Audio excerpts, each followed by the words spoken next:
G'day guys and gal. Warhammer Fantasy and Warhammer 40k share a number of similarities. The gods have the same name, the main good guy that everyone reveres is a handsome white dude, and they share the same first 3 syllables.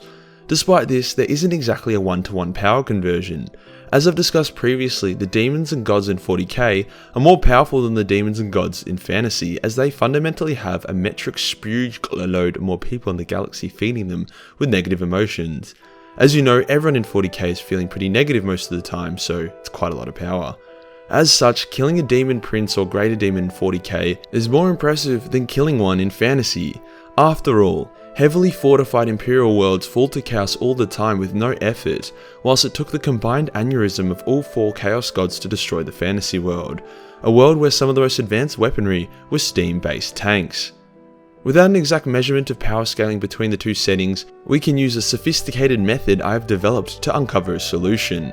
Fantasy demons are the Aussie dollar, and 40k demons are the American dollar. Hence a 40k demon is about 1.55 times stronger than a fantasy demon. This will go up or down depending on China's trade restrictions of Australia, or Big Boy Trump's insistence that the Big C isn't really an issue.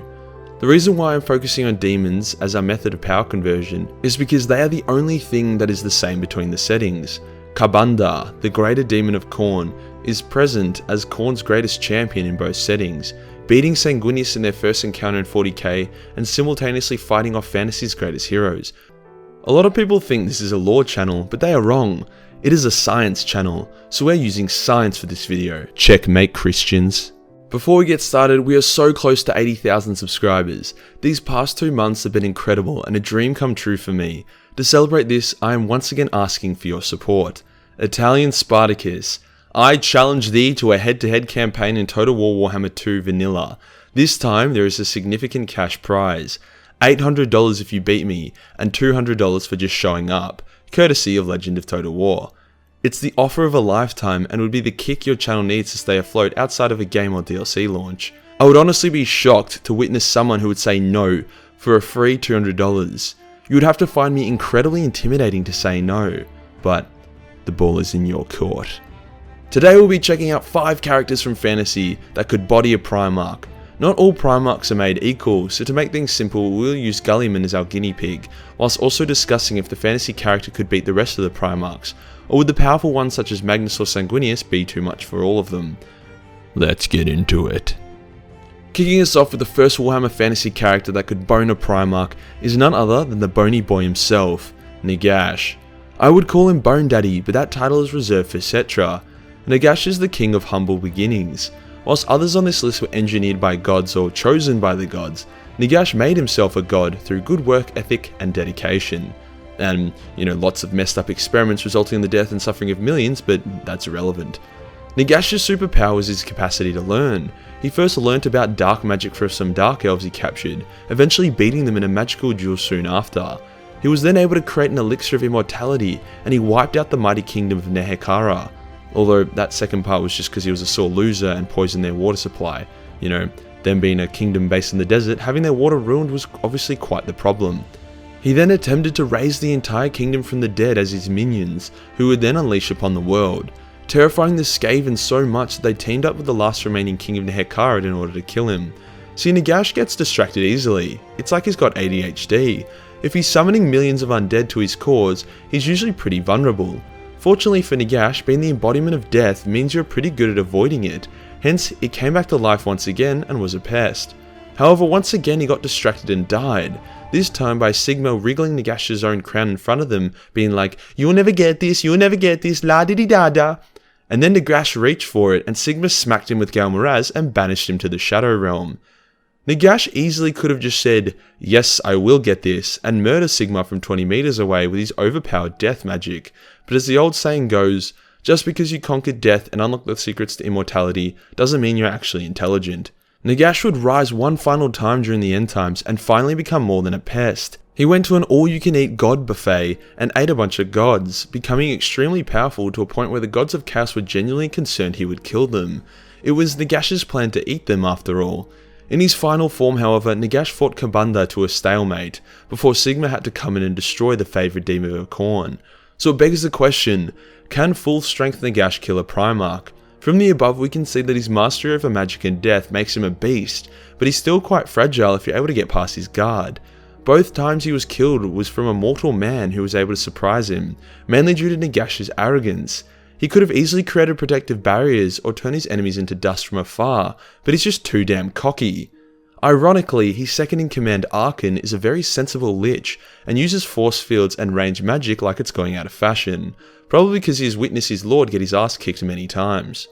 Against Guilliman, Nagash has more raw power. His barrage of magic would be enough to subdue and even kill him. I imagine the fight going very similar to Magnus vs Guilliman.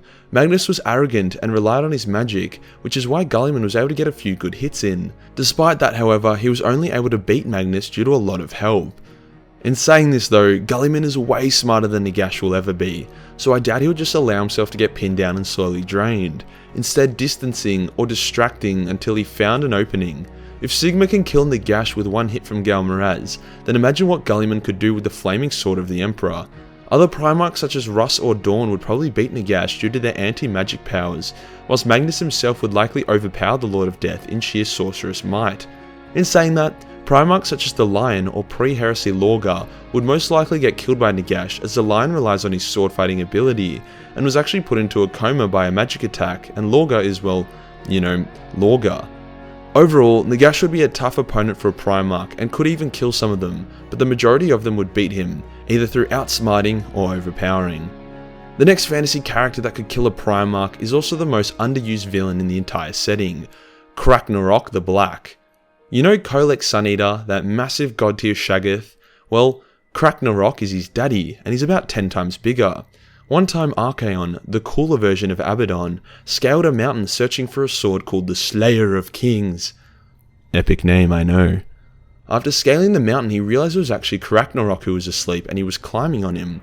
It took the strongest of the exalted champions of chaos to lift Narok's nail to allow Archaon to recover the sword. Well, the sword started screaming at everyone, so Archaon killed his strong mate as a way to get the thing to shut up. Archaon, Lord of the End Times, chosen of chaos, was scared of waking up old mate Narok. Now there's no point being the size of a mountain if you're just in a coma all the time, so Narok is kinda useless, but the time when he is awake, oh boy. With a single swing of his hammer, this mad lad can flatten an entire city. Each step sends tremors through the earth. He is the closest thing to a god that walks among mortals. So why is he asleep all the time? Well, A, because Games Workshop would have really struggled to write themselves out of a corner if they had a walking skyscraper wrecking everyone, and also because science. The dietary requirements to sustain such a massive frame, along with its complicated movement, would be immense. He would have to eat like 100 mammoths a day, and considering animal populations don't really flourish in the chaos-cucked Norscar, it would really damage the local ecosystems. Overall, between causing mass erosion, loss of flora and fauna, as well as messing with the local weather, Narok is really bad for the environment. It is a bit of a no-brainer that he could squash Guilliman like a bug. Kolek Suneater, his significantly smaller son, would be a match for a Primarch, so Narok would dominate them. The only ones I see able to beat him would be Sanguinius due to his ability to fly around, as well as Magnus due to his immense psychic powers and ability to morph his size.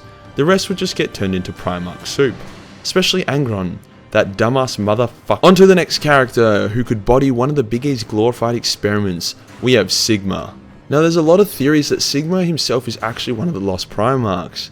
It seems as if Games Workshop were considering this possibility, as we know how they love to leave the doors open. However, I can 100% say with absolute confidence that Sigma is not a lost Primarch. He's just a really randomly overpowered guy for no particular reason. Firstly, he never grew to Primarch size. He struggled against enemies that a Primarch would be able to wreck using just their ankles, and he was also born to mortal parents.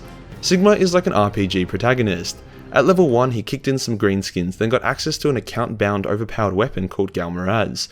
From then he just kept leveling up, wrecking greenskins, chaos, Nagash, chaos again, more greenskins, to a point where he literally clapped all the cheeks within range.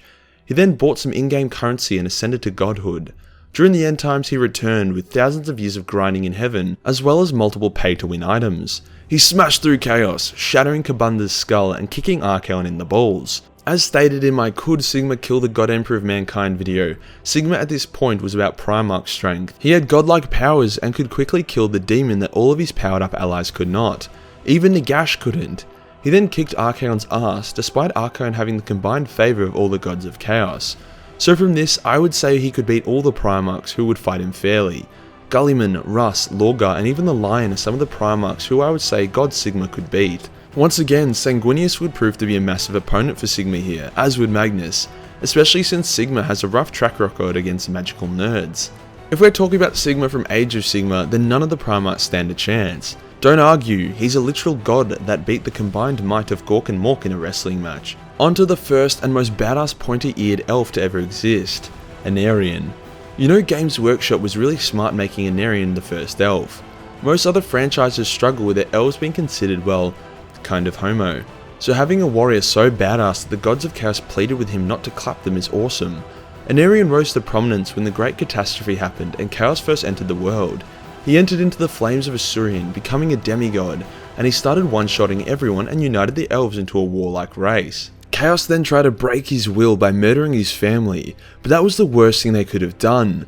Anarion flew on his dragon to the Shrine of Cain to draw the Widowmaker, the sword of the god of war. On his way there, his own gods told him to stop. The Chaos gods told him to stop. Even the spirits of his dead family told him to stop. The only one that didn't was the god of war himself, who thought this was all very epic. Anarion drew the sword and he slaughtered Chaos, winning battle after battle. As a side effect, it made him a massive asshole, but to be fair, that seems like a minor downside when the positives are saving your entire race. Eventually the elves realised they had to create a magic vortex to drain the magic from the world, so Anarion held the forces of Chaos back while his mate Kalidor went to work. In a final attempt to stop them, the gods of chaos sent their 4 best chaos demons to kill Anarion. Using our conversion rate, that comes to 2.56 40k greater demons, more than most Primarchs have faced at one time. Anarion killed all 4 greater demons in a 4v2 against him and his dragon, hence allowing Kalidor to save the world. Even as he was dying from his wounds, he still had the willpower to fly back to the Shrine of Cain and replant the Widowmaker before dying. Badass. If we compare Anarion with the Widowmaker to any of the Primarchs, I'm confident Anarion would win 9 out of 10 times. Sanguinius lost the Kabunda in their first fight, whilst Anarion cut through greater demons like a 9,000 degree knife through butter. He was a one-man army against Chaos, and the demigod of both Asuryan and Cain. The only one who would hope to match him in a duel would be the Lion, but I think even he would eventually fall. Magnus would also not be able to do much, as Anarion was able to tear through magic and slay the casters easily. The amount of Titsnichian demons he banished back to hell was obscene.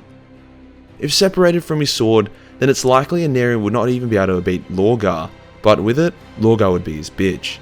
I mean, Lorgar was already a bitch, but you know what I mean. And it's time for the final character on this list. A being so powerful that the writers had no idea how to kill him off, so they made him save the world twice. Once while dead in order to beat him. Lord Croak, a literal meme of a character. Lord Croak is a freak on the battlefield even when dead. That's right, the modern day Lord Croak is a mummy who has his flesh glued back together, and he's still one of the most powerful casters around. When he was alive, he was just a joke. Lord Croak was handcrafted by the old ones, those interdimensional godlike beings that created most life in both 40k and fantasy. Lord Croak could effortlessly move a planet's tectonic plates and alter time and space whenever he wanted to. When Chaos invaded the world during the Great Catastrophe, Lord Croak was in charge of the Lizardmen. He created a force field that protected his city for 10 years. After 10 years of millions of demons attacking his force field, he began to tire. But this is Lord Croak! He ain't gonna let the force field drop. Instead, he blew it outwards, flattening the land for hundreds of kilometers and killing hundreds of thousands of demons instantly. Millions more died trying to get to Croak as he emascerated the Chaos forces. Eventually Khorne was like, oh gee whiz, and hand-blessed 20 of his greatest demons with wards that made them immune to magic, and he sent them directly at Croak. Despite being immune to magic, Croak was still able to kill most of them with magic, but they fell on him and tore him to shreds. But this is Lord Croak! Death is irrelevant, hence Lord Croak's spirit appeared and recreated a sun in the city that only affected demons. As you know, a sun being a few meters away from you will probably give you skin cancer, hence all the demons on the continent were instead incinerated and banished. Lord Croak was then stitched back together and continued fighting against the darkness for years. During the end times, the Skaven blew up the moon, and the chunks fell towards the planet, which would have destroyed everything. Lord Croak, in his dead state, was able to not only destroy most of the moon with his mind, but also made it so the impact from all the falling shards would not create tidal waves or earthquakes. Not much to say here about a matchup against a Primarch, other than the Primarch wouldn't even be able to scream before their insides were turned out. Magnus would stand no chance here, and I think even the Big E would be brought to his knees. This is Lord Croak.